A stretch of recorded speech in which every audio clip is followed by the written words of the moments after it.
රේණුකාය ලෙස දේව ගැනවීම ලෙස අපි හැමෝම කැඳවාගෙන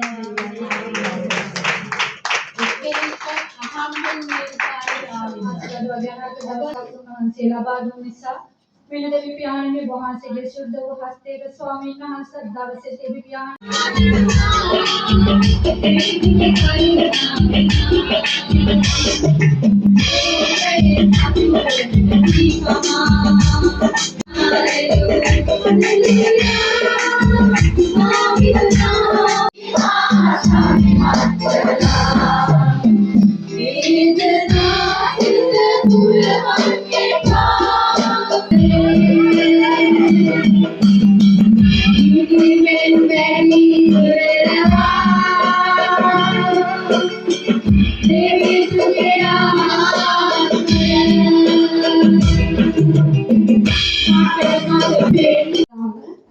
විශාල දුවගේ නිවසේ පැවැත්වේ අඟහරුවාදා දින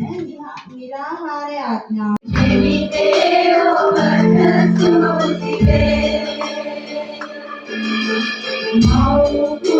මේ අවුරුදු 20 ගානටම මේ පළවෙනි වතාවට තමයි මේ වගේ දෙයක් කරන්නේ. ඉතින් දෙවියන් වහන්සේට